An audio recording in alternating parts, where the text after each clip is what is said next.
Hi everybody and welcome to SA Rugby Magazine. I am absolutely delighted to have got rid of Zels. I'm sorry.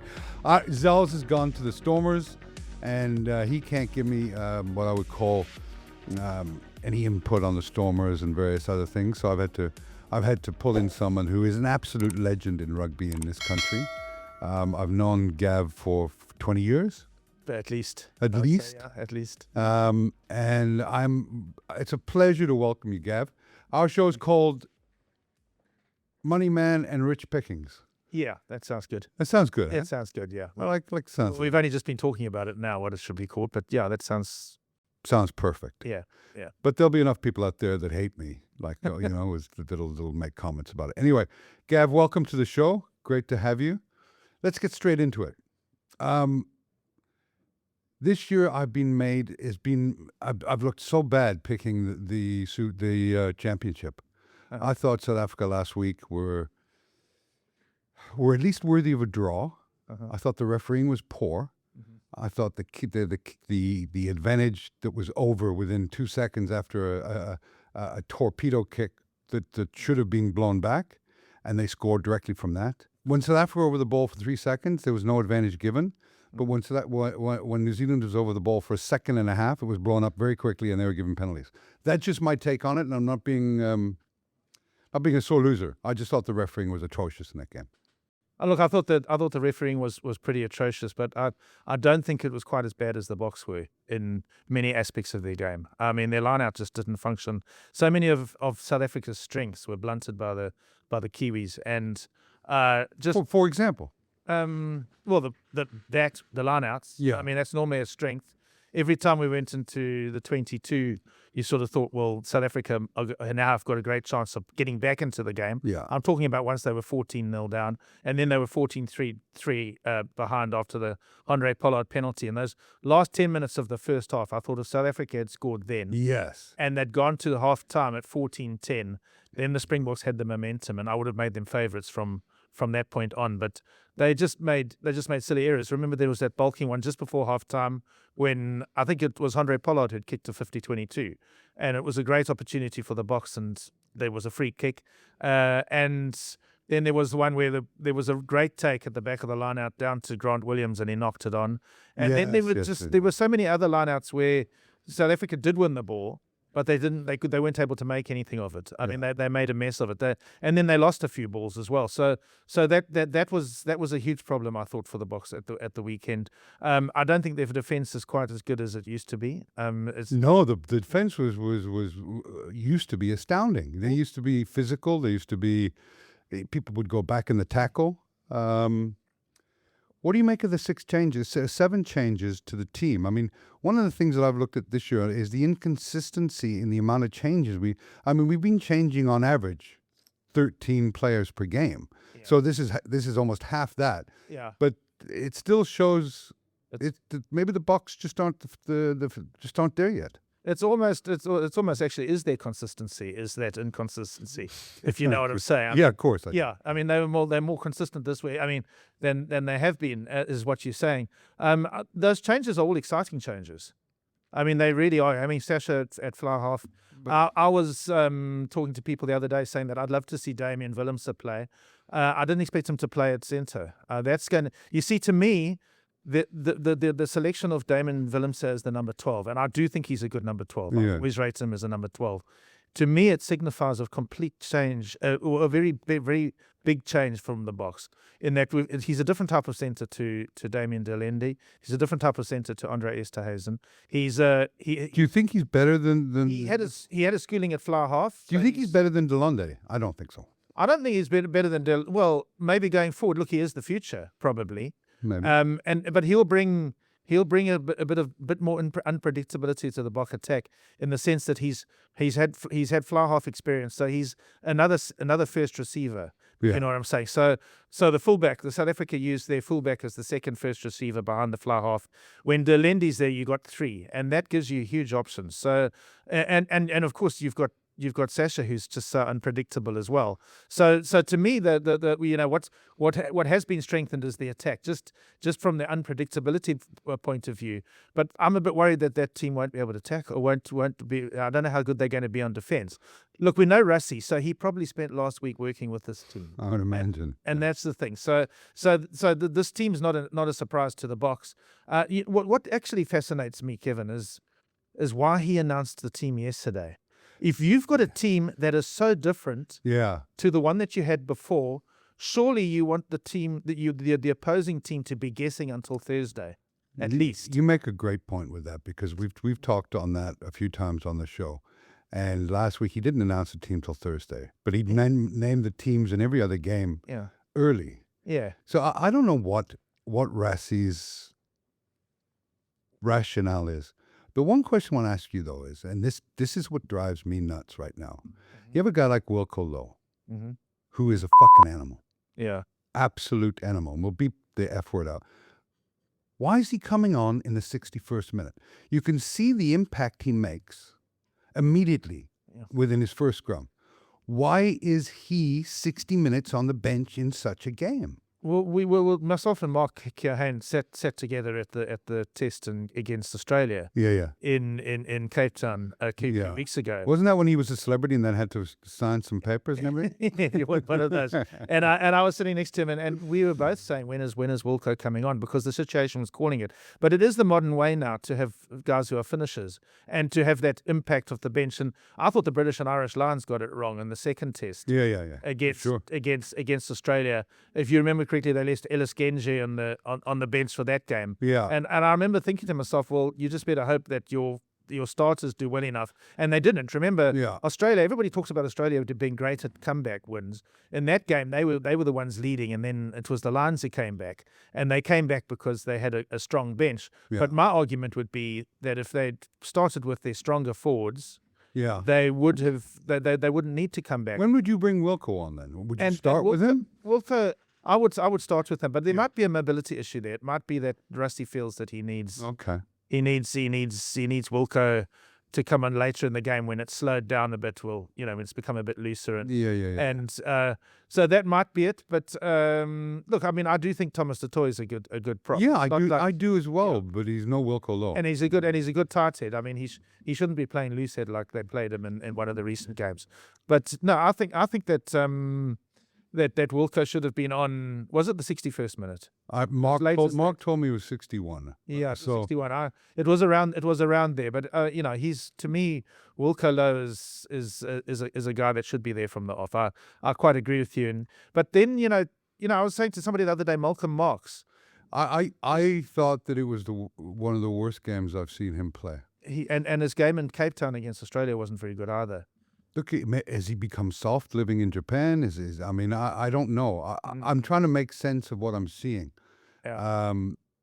Are we seeing the end of the bomb squad well? I was told before the Cape Town test that Malcolm Marx was carrying an injury. Okay. But that he was seen as indispensable. And remember, of course, that there were a couple of guys after that test as well. I mean, Sia was injured. Pieter-Steph du Toit was injured. So they just felt they couldn't go without him. To me, he looks like he's playing with an injury. So that might be the problem. I don't know if we're seeing that, we've seen that we didn't have a bomb squad at Eden Park. No. But we did have the bomb squad effect. Because when the players came on, they gave that bomb squad effect. I thought Jan-Hendrik Wessels was excellent as a coming. Here's the thing about Malcolm Marx. There was a game against the All Blacks in Nelspruit in 2002 where he started and he was brilliant. And then everybody the following week was up in arms because Rassie didn't choose him to start again, and he used him. But most of his best games have actually as an impact sub. I agree. He was a very pivotal member of the impact squad, if I remember correctly, in Japan in 2019. Look, I think him from 55 minutes on is the right call. Because he brings a huge impact. He does. He brings just over the ball. Just as the opposition looking across and seeing Malcolm come onto the field is enough to make you cry. Yeah, it's like, absolutely, absolutely. But is it the end of the bomb squad? I'm not sure, but it might be that Rusty doesn't feel he has the personnel available at the moment. Yeah. I think Gerard Steenekamp Mm-hmm. is a big loss. He's injured at the moment. Yeah. Obviously, Stephen Kitshoff's retired. Frans Herber, yeah. Frans Malherber's retired. But then, there's games where Argeus Neyman doesn't play at all. I don't get it. And he would be a guy that I have in every single time. But maybe it's just Rassie wanting to get the guy, make them feel uncomfortable that they're playing for their places. I'll tell you who'll be happy about that is the Sharks, because a lot of those guys play for the Sharks, and in the rest of the year they don't bother to play because they think that they don't want to miss out on the ball on the there's box certainties for the box. Yeah, but now he I would think be in one of them. I think. Yeah. So I think now the message is that you guys have to play for your places. Yeah. So maybe suddenly we're going to see in the Champions Cup these guys really firing in December. I don't know, but at the moment there is that question: is have we seen the end of the bomb squad? I mean, he's gone 5-3 split the last couple of times, although with Rassie, when he chooses Andre Esterhuizen, you never know whether it's a 5-3 split or a 6-2 split, because he might play Andre Esterhuizen as a flanker. Not that he can play that position well, but no. Well, I mean that's a work in progress. Yeah. Which is the box at the moment with the game that they're playing. I think. Yeah, and flanker's not a difficult position to learn. Not when I was playing anyway. But that was in the black and white desk. It was a easier position than other positions. I mean, out on the side of it was the dream position, wasn't it? Yeah. Never really part of the ruck, and you part of the maul, and you can a little loose, and you're off into the field. Well, they say that they've got a high rate. These guys got a high work rate, and I mean, I played in front row. Yeah. And you sort of think, well, the guys in the scrum, surely he can relax a bit on the. But I've never seen a better position than 6 or 7 on the field. Loved playing that position. So the bookies have shortened New Zealand in here. They've said, okay, last week you could get 65 cents for every dollar you bet. Now they're saying it's 55 cents. Uh-huh. And the point spread is 4.5 for New Zealand, minus 4.5. Okay. So would you be a layer or would you be a layer or a backer of the 4.5 points? Would you give that to the All Blacks, or would you take it for the Springboks? I'd back the Springboks more this weekend. Yeah, I would. Look, I mean, there's a curveball that's been thrown in by the selection. Yeah, because these guys haven't played together that much before. Yes, Rassie might have worked with them in the training. I've got a completely new midfield. You've got the Stormers halfback pairing for next season. Yeah. But they haven't been that up to now. Back three, okay, those guys have played together, but it's like there's a lot of unknown quantity to this team. I mean, to me, it's like it's almost like a bit of a gamble in the box, in the sense that I can see this team. I really can. I can see this team actually really cooking. Yeah. And winning actually quite comfortably. I really can. I could see that, because I don't think that All Black side is that good. Look, my pessimism has got me not thinking that way, but I think so too. They've got that ability. They've got that ability to. I'm not saying 35-7 like at Twickenham a couple of years ago, but this is a team that, if the forwards cook, I mean, to me, it's a bit of a problem that Urban's not there. I mean, I would always have Urban there. I mean, at least on the bench. So it's a problem. That's a problem. And Lutz suddenly playing four lock, and he plays most of the time at 5. Whether that might actually improve the line out or not is another interesting one. But that pack still looks strong. I mean, yeah, it does. Most teams in the world would be happy to have that pack, and there probably is the sort of Wales would.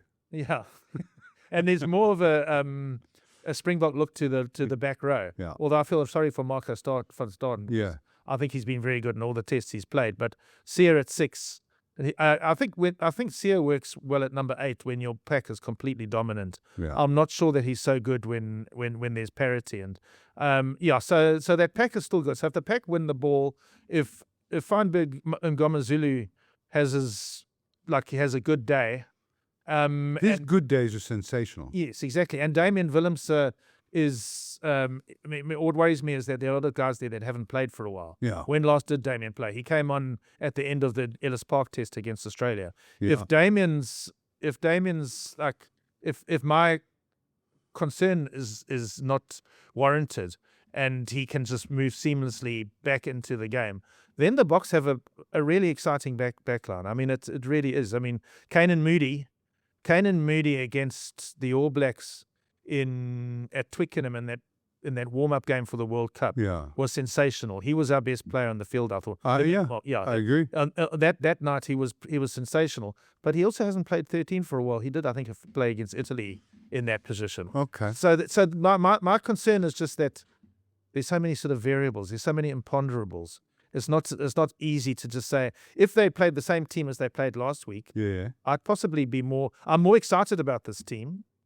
I I'm more agree. excited Going through the changes and having a look, Yeah. it's like, Yeah. other than Eben, it'd be nice to have him, like you said, Yeah. is there's optimism. I mean, it was such a soft start to the game last week. Yeah. 14 down on 2 soft But plays. that's why almost like you'd want to, if you're out to win the game, that's why you'd almost want last week's guys to carry on. Well, if you Because they've had a feel of New Zealand now. You know that one thing that not many people have made enough of is that the South African rugby players aren't as used to playing in New Zealand as they used to be. Remember, they played in the Super Rugby era. They used to go to Eden Park. Okay, they may not win there with the Springboks, but the Stormers won in Eden Park. I mean, they beat Blues a couple of times. The Sharks used to beat the Blues regularly. So it's not as alien as it is now. I mean, we haven't played. That's a good point. We've only played 2 games. Yeah. Well, counting this last one, we've only played 2 games since our Super Rugby era. Okay, 2019 we drew in Wellington, and Super Rugby had ended then. But we didn't know that at the time because COVID had yet to arrive. But otherwise, the only 2 games that we've played since then in the last 6 years in New Zealand have been the one in Mount Smart 2 years ago where they hit us early, just like they did in this game. Yeah. And one comfortably because the Boks couldn't play catch-up in those days. They can play better catch-up now, I think. Yeah. Attacking games better. I don't feel like in 14-0, I didn't feel the game was over. And But in the old days, you did. oh, Yeah. Because Done. the Boks went up Done. the Boks went up in increments of 3 then because you didn't expect them to no, score. if 14-0 after 5 minutes is a 40-0 game or 47. Yeah. What I want to say to one of my fans out there, who's not one of my fans, Yeah. he asked me what I say now. This is the best All Black team ever. Ooh. And I just want him, and I can't remember his name, Dickhead Spanner, whatever his name is to give himself a shake. This is by no means one of the best All Black teams ever I've seen. No. You're delusional, Yeah. so stop. Yeah. And we know when the best All Black team ever was, and it's not this one. I don't think this is a great All Black team. Yeah. But what does that say about South Africa? Well, I was watching the game with a couple of rugby people in Durban actually at the weekend, and one of them was a Kiwi, and I said this All Black team doesn't sort of have the mana, doesn't have the aura of some of the previous mongrel teams. So I wasn't, they lost to Argentina 2 weeks ago, and they were quite well. They wouldn't say they were lucky, but they weren't that convincing against the France second or third string team. So I think we can safely say it was the third string team. Yeah, the third string team. So what does it say about the Boks? What it says they were playing at Eden Park. Yeah. And there's a reason. People say that, what is it? Was it General MacArthur or somebody said that the only thing that man's learned from history is that man doesn't learn from history. Yeah. But history actually does mean something. I mean, there's a reason why the All Blacks don't lose at Eden Park. So they were playing at Eden Park, and the Boks, to me, don't have the mental strength that they did have. Yeah. I think that defeat in Johannesburg to the Wallabies has spooked them. I think that spectre is still there, and I think that's the problem. And they've lost their confidence. 22-0. Yeah. Do you know what the odds were at halftime on Australia winning that game? I wish I'd known because I had a funny feeling they were coming back. 200 to 1. Jeez. Okay. Well, that's 200, and that would have been a good bet though, because that game started to turn. Yeah, it turned innocuously, I think. Yeah, and I don't know if people. I mean, how scientific the people are in looking at that, but there's so many games in Johannesburg that do go that way. Yes, it's normally the South African team that wins, but the New Zealand have done it a few times to South Africa. Yeah, where South Africa have led early in a Ellis Park test. Too many times. Yeah, and you'll recall that game England against South Africa. I recall it. 2008. When England got off to a wonderful start, I was sitting there in the press box thinking, "Jesus." I was at Carlisle's actually, and I want to give a big shout out to a good friend that passed away this week. Is to Murray. We both knew him well. Yeah. God rest his soul, and to the family and friends. Love and respect. So, yeah, I was at Carlisle's that day watching England get out to a 25 or 28 or 20 plus point lead, and the Boks came roaring back. It was magnificent. Yeah. And do you remember the game that featured Ireland there? Yes. I think it was Alistair Coetzee's second game as Springbok coach. Yeah. They'd lost in Cape Town the week before. And just before halftime, they were up by about 20 points. I mean, they were up by a long way. They were outplaying the Boks. And in the second half, there was only one team on the field. It was the Springboks. Yeah. You can run. And John Plumtree will tell you that when the Hurricanes, he bought the Hurricanes here with, I can't remember his head coach's name, Chris Boyd. Okay. Back in about Seems you can remember it. 2016, him and Chris Boyd bought a Hurricanes team here. Yeah. They outplayed the Lions. It was in the quarterfinal of Super Rugby. Yeah. They outplayed the Lions for the first half an hour. It was like about 20 points difference. And I remember watching that game and thinking, these guys are going to run themselves out on their feet. And they did. And I had the same. I was sitting next to my colleague from supersport.com, Brendan Nell, in that game, and in this most recent game against Australia. And I said to him at some point, and he would vouch for it, I said, we must be careful we don't run ourselves off our feet, because we stopped kicking, we started running everything. And that's not the Tony Brown plan. I mean, the Tony Brown plan is for a more balanced approach. And I remember sitting there thinking to myself, I'm a bit worried about this. And if somebody had come to me and said, like, that it's 200 to 1. It'll be a bit like Ian Botham's test many years ago against Australia, where there was absolutely no chance, and he almost wished that he had taken the bet because he turned the game and England won. They won that test. That's the rich pickings I'm talking about. So if you ever get that feeling, you know my number. Just give me a jingle and say you've got this rich feeling. Well, you can see when a game's changed. Yeah, I mean, you do. I often can spot the sort of moment. And then at halftime, a lot of the other journalists were talking about this is the best Bok performance ever, and I remember thinking to myself, the first 20 minutes was brilliant. Yeah. But I'm a bit concerned about what's happened after that. But the champagne rugby mentality that came into that game, I was worried. Well, you get seduced. You scored 22 points. You're like a batsman in cricket. I mean, it's you've got off to a great start. Then suddenly you start bringing out the reverse sweep because you think you've got this licked. Yeah. And that's what they did. They brought out the rugby equivalent of the reverse sweep. Yeah, absolutely right, Gavin. Well said. I'm giving you $5,000. Where are you putting it on the weekend? Shoo, I don't know. I actually really don't know, because that Bok selection, I was convinced after the Eden Park game that the Boks would win this week. But now I'm not so sure, because it's almost like Rusty's playing that long game. I think that this team... You mean for the World Cup? Yeah, I think if this team wins, it's a great fillip for South Africa, and it's a great boost. And then I think it would be a very bad message sent to New Zealand, because, I mean, it's a much changed team. But I still fancy the Boks to win. I always felt that. Okay. I always felt it would be one each. So would you back the All Blacks? Would you back the Boks outright and take the 275, the return of $2.75 for each dollar you bet, or would you take the points and take even money? I'd probably go for the former. So you go with the points. Yeah, I'm not. Yeah, so what they're saying is basically that the New Zealand will win by 5 points or more. Okay. So or South Africa will not lose by 4 or more. So you've got that's. Is that what they're saying? Okay. That's what they're saying. Yeah, I don't understand that. No, I think I'd go for I'd go for a Bok win. Outright win. Yeah, I would go for a Bok. So there you have it, folks. Gavin Rich putting down $5,000 on the Boks to win outright, which will return him 13,025. Will return him 8,750.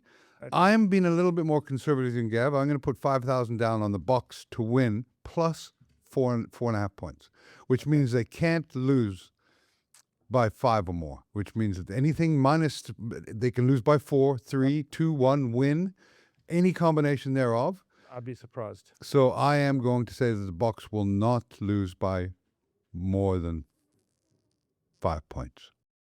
Okay. Well, that is a safer bet. Well, it's definitely a safer bet. Well, you've got the cojones, I don't. So my little minerals, you've got the big balls. And it's just too early. It's just too early in the week for me to go out and. I mean, I want to see the All Black team. I mean, they've got injuries and things as well. So yeah, it all plays into what you're saying. Now let's get into Argentina and Australia just for a couple minutes, because I want to gab on about them. Yeah. Australia, again, is like just proving me wrong. I mean, since I said Australia was shit and had to get the tattoo and everything, people still saying, yeah, you said you need a straw hat. I didn't say I need a hat. Mm-hmm. One of the comments was, you said you need a hat if the Australians won. I did more than that. I got a fucking tattoo, for Christ's sakes.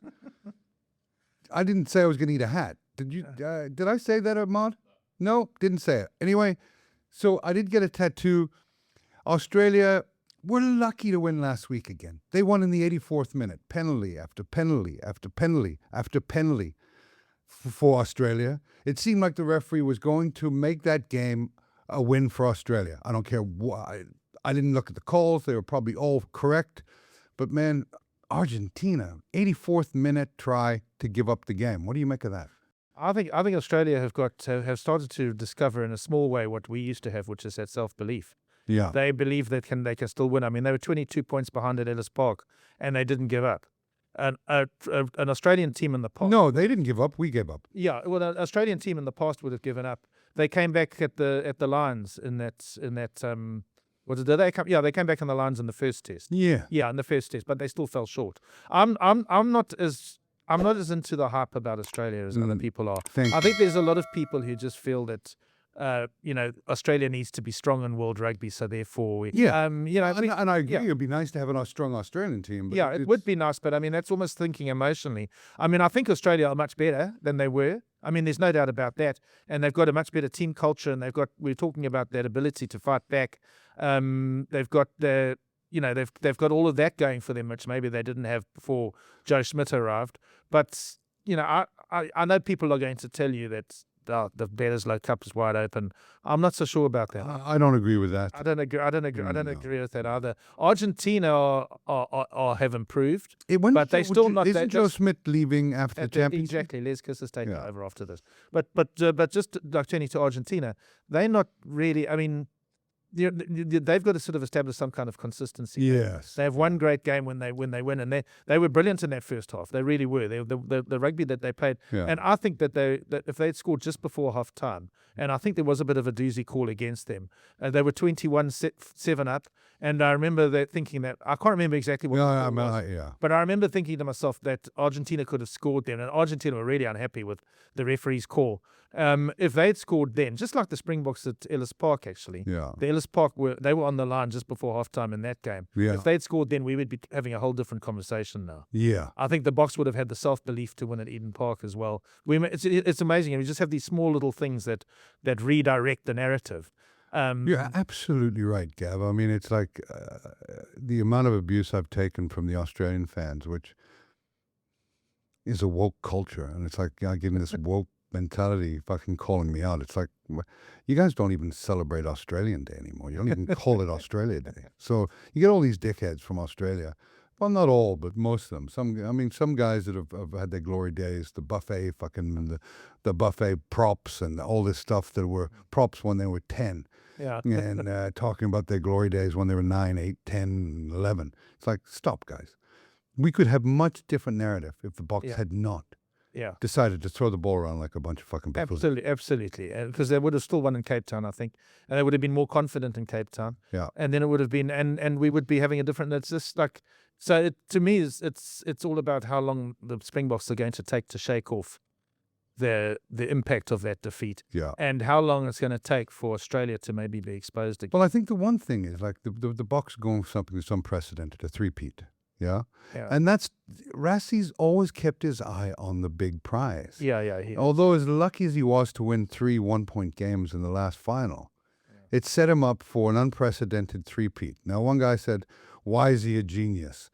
He's only won World Cup. I don't care what you say. He's won 2 World Cups. He's won 2 World Cups. So stop your nonsense. And he has the chance to be 3. So I'm not going to question anything that Rassie does anymore. Because one, if I question, I'm called a dickhead by everybody on social media and everything else. Because how do you question the Dalai Lama of rugby about peace? You just don't, I have an incredible amount of respect for the guy. He's earned it, No, he has. So my question is, and here's my problem with Argentina. They're like the French. They have such inconsistency, right? And I thought that they would win the first test. That was my. I bet, and I won the bet. They were 6.5 point underdogs, and they covered by 4. So so I won that bet. But I thought that they would give it their all in the first test, win it, and then capitulate in the second test. In the second, So that leaves us, So with their mentality, that all in, celebrate, go and party, they obviously didn't party at all at the end of that test. It's been very gutting for them. But do they have the minerals to upset Australia? They certainly have the ability. There's no doubt about that.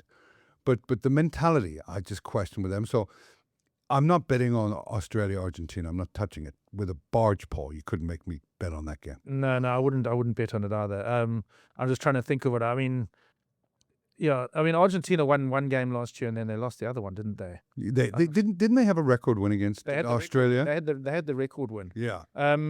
Yeah, no, I wouldn't bet on that game because I think the Aussies will be confident. And wasn't Australia up by 20 points in that game as well? Remember we were talking about the theme of a team being up by a lot of points? And then, And Argentina came back and put 50 on them. Yes, that's it. Yeah, That's it. yeah. Yeah, that's it. That's going to happen. You see, this is why I'm hedging my bets on Australia. Yeah. I mean, going forward, is that I can see something like that happen at Eden Park. Even though I don't think that's the greatest All Black team, I think that they could swamp Australia. And then, you know what happens? One big defeat, like to happen to the Boks, Yeah. suddenly starts bringing in the self-doubt again. So Yeah. I think they're very well captained and they're very well coached. Yeah. And as long as they're being competitive, they will continue on sort of an upward trajectory. But if I was Australian, what I'd be worried about is the day that they eventually do sort of crash, like they could have at Ellis Park. I mean, that could have been 63. But if I was him, I'd start worrying about life after Joe Schmidt. Yeah, Because that guy yeah. is a legend. Elias is a good coach as well, but I mean, it's a different. He's no Joe Schmidt. No. Well, there's only one Joe Schmidt. Am I going to sing now? There's only one. But so we're staying away from Australia. Absolutely. Yeah. Our money's on the Springboks. You to win, and I'm going to take the 4.5 points and go with that. Oh, yeah. Well, I mean, if I'm new to that, I would go for the Boks. I've just got a hunch that they. I always had a hunch that they'll win in Wellington and lose in. Well, actually, I had a feeling it was going to be a draw last week. That was my gut feeling. Just call me when you get these feelings, eh? Yeah. Even if it's just gas. I wasn't give me a call. gutsy enough to go publicly. In my column on supersport.com, I predicted a 7-point win for the Boks, but I think I was thinking with my heart there. But I forgot your columnist for sport. Make sure you read this guy. I mean, one of the best journalists ever. Yeah, my predictions there are fun rather than sort of geared towards betting. But yeah, that was what I went for a 7-point win for the Boks, and I still think that if it hadn't been for those first 14 minutes, but there was always that possibility. As I say, the Boks haven't played there often. It's like I said, it's the game's done, it's dusted. Soft underbelly in the first 5 minutes. Some terrible refereeing. All the mixology of it all came out the wrong way for the Boks. I think this Saturday we have a renewed sort of vigor about it, and hopefully our predictions are fact. I hope the Boks come and absolutely hammer them. I think it would be a great statement. Then, because I don't think Rassie's lost 3 in a row before. I'm not sure. I don't know the record on that. Maybe he hasn't lost three tests to the Springboks, but he wouldn't have. No. I mean, if he loses on Saturday, it's only 2 in a row. Because remember, they won in Cape Town. Oh yeah. Yeah. It feels like they've lost 4 in a row. No. I mean, I think a lot of us. I think a lot of South Africans were expecting the Boks to bounce back. Gav, I was just testing you. Yeah. I think a lot of people were expecting the Boks to win handsomely in Cape Town, and they didn't. Okay. So people see it as a defeat. But I mean, there are people who probably think that we lost to Italy in that game in Pretoria because we were so poor in the second half. But the reality is, there's only been 2 defeats this season. To everybody out there that's going to tell me what the fuck's this guy know, sorry, apologies. You're absolutely right. It feels like a loss. Yeah. It just feels like we've been in a bit of a funk. It won't be 3 in a row. It'll be 2 in a row on Saturday, and they won't lose to Argentina and South Africa. Okay. So it's not going to get 3 in a row in a hurry. Okay. I don't think. Gav, thanks for coming in. What a pleasure to do the show with you, and I look forward to doing more. Okay, great. Thank you. Cheers. Buddy. Thanks a lot. Thanks.